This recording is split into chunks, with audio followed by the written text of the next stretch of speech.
Hi friends, എല്ലാവർക്കും നമസ്കാരം. നമ്മുടെ പുതിയൊരു വീഡിയോയിലേക്ക് സ്വാഗതം. ഇന്ന് നമ്മൾ കാണാൻ പോകുന്നത് മുടി കൊഴിച്ചിൽ മാറി മുടി നല്ല ഉള്ളോടെ വളരാൻ സഹായിക്കുന്ന ഒരു നാടൻ കാച്ചെണ്ണയുടെ റെസിപ്പിയാണ്. ഒരു കെമിക്കലില്ലാതെ ഇത് വീട്ടിൽ തന്നെ എങ്ങനെ ഉണ്ടാക്കിയെടുക്കാമെന്ന് നോക്കാം. വീഡിയോ മുഴുവനായി കാണണേ. ചാനൽ ഇഷ്ടപ്പെട്ടാൽ സബ്സ്ക്രൈബ് ചെയ്ത് സപ്പോർട്ട് ചെയ്യാനും മറക്കല്ലേ. ആദ്യം തന്നെ നമുക്ക് എണ്ണ കാച്ചാൻ ആവശ്യമായ ഫ്രഷ് ചേരുവകൾ പറമ്പിൽ നിന്നും പറിച്ചെടുക്കാം. നമ്മളിവിടെ എടുക്കുന്നത് കറിവേപ്പില, പനിക്കൂർക്ക, തുളസി, ചെത്തിപ്പൂവ്, പിന്നെ കുറച്ച് ചെമ്പരത്തിപ്പൂ മുട്ട എന്നിവയാണ്. കറിവേപ്പില മുടിക്ക് നല്ല കറുപ്പ് നിറം തരും.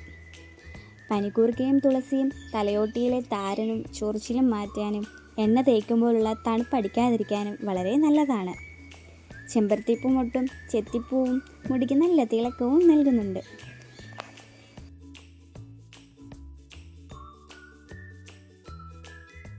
ഇനി ഇതിൻ്റെ കൂടെ ചേർക്കാൻ നമ്മുടെ അടുക്കളയിലെ കുറച്ച് സാധനങ്ങൾ കൂടി എടുക്കാം കേട്ടോ. ഒരു 2.5 സ്പൂൺ ഉലുവ, കുറച്ച് കുരുമുളക്, 2 അല്ലി വെളുത്തുള്ളി, പിന്നെ ഒരു 5-6 കുഞ്ഞുള്ളി. ഇത്രയും കാര്യങ്ങളാണ് കേട്ടോ. ഉലുവയും കുഞ്ഞുള്ളിയും പുതിയ മുടികളാമ്പുകൾ വരാനും മുടി കൊഴിച്ചിൽ പെട്ടെന്ന് തടയാനും ബെസ്റ്റാണ്. ഇനി പറിച്ചെടുത്ത ഇലകളും പൂക്കളുമൊക്കെ വെള്ളത്തിൽ നന്നായി കഴുകി വൃത്തിയാക്കണം.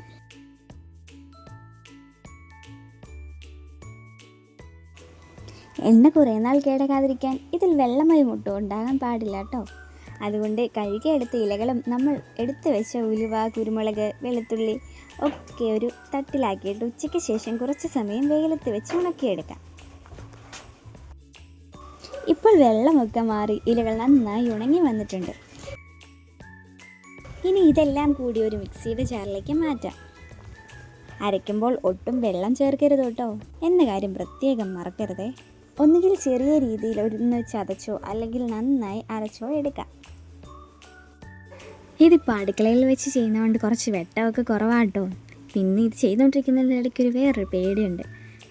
എനിക്കാകെ ഒരു 3 മാസം പ്രായമുള്ളൊരു കുഞ്ഞുണ്ട്. അപ്പോൾ കുഞ്ഞ് എണീക്കോ ഇല്ലയോ എന്നുള്ള ഒരു ടെൻഷനും കൂടി കൊണ്ടാണ് ഞാൻ ഈ ഉണ്ടാക്കുന്നത് കേട്ടോ. പിന്നെ എൻ്റെ ഭാഗ്യം കൊണ്ട് അന്നത്തെ ദിവസം തന്നെ നാത്തൂനും പിന്നെ എൻ്റെ ചേട്ടായോ എൻ്റെ ചേച്ചിയും നാട്ടിൽ നിന്ന് വന്നിട്ടുണ്ടായിരുന്നു. അതുകൊണ്ട് ആളുകൾ മാറി മാറി കുഞ്ഞിനെ എടുക്കാനുള്ളായിരുന്നുകൊണ്ട് എനിക്കത് പിന്നെ ചെയ്യാനായിട്ടും പറ്റി.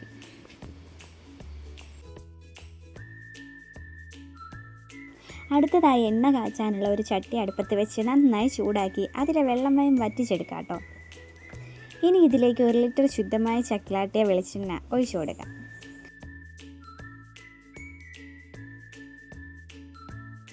സ്റ്റവ് ഓൺ ചെയ്യുന്നതിന് മുമ്പ് തന്നെ നമ്മൾ അരച്ചു വെച്ച കൂട്ടുകൾ എണ്ണയിലേക്കിട്ട് നന്നായി ഇളക്കി യോജിപ്പിക്കണം. അതിനുശേഷം മാത്രമേ സ്റ്റവ് ഓൺ ചെയ്യാൻ പാടുള്ളൂ. ചെറിയ രീതിയിൽ കാച്ചിയെടുക്കുക കേട്ടോ. ഇനി തീ എപ്പോഴും ചെറിയ ഫ്ലെയിമിൽ വെക്കാൻ ശ്രദ്ധിക്കണം. എണ്ണ തിളച്ചു തുടങ്ങുമ്പോൾ നല്ല പത വരുന്നത് കാണാം. അടിയിൽ പിടിക്കാതിരിക്കാൻ ഇടയ്ക്കിടെ ഇളക്കി കൊടുക്കണം. പതുക്കെ എണ്ണയുടെ പതയൊക്കെ വറ്റി എണ്ണയുടെ നിറം മാറി വരുമ്പോഴേക്കും നല്ലൊരു മണവും കൂടി വന്നു തുടങ്ങും കേട്ടോ. നമ്മളിട്ട അരപ്പൊക്കെ പാകത്തിന് മൂത്ത് ചെറിയൊരു കരിഞ്ഞ പരുവത്തിലേക്ക് വരുമ്പോൾ ഗ്യാസ് ഒന്ന് ഓഫ് ചെയ്യാം. ഇനി ഈ എണ്ണ നമ്മളിപ്പോൾ തന്നെ അരിച്ചെടുക്കുന്നില്ല കേട്ടോ.